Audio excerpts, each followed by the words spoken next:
Hello mga kababayan, kamusta po kayo? For today's video, mayroon po tayong trivia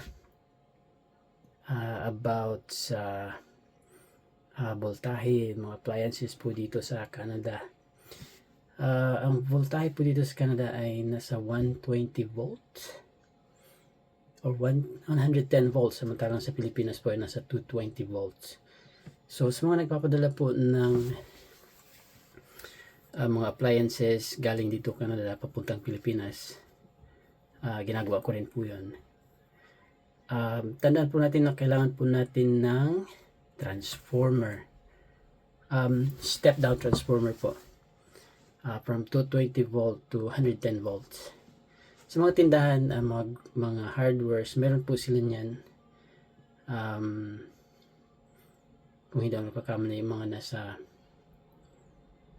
500 hanggang 9,000 yata, kung hindi nagkakamali.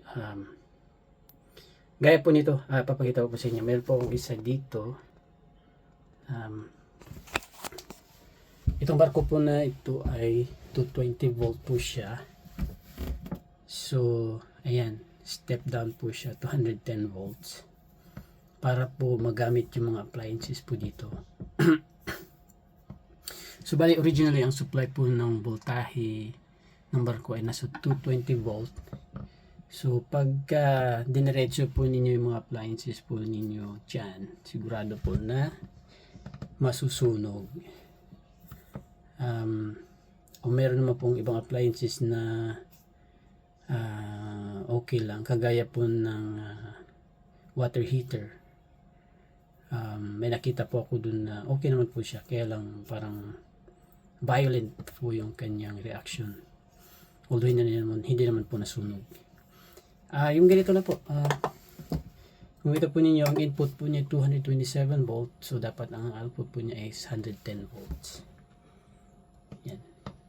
So ganoon na po mga kabayan, huwag po natin kalimutan, kung magpapadala po tayo ng mga appliances doon, huwag po natin kalimutan na paalalahanan ang ating mga kamag-anak doon na bumili ng transformer, o kaya i-check yung mga appliances kung ano yung input voltage po ng mga appliances, para po iwas sakuna, iwas sunog, at iwas sa kuryente ng ating mga mahal sa buhay.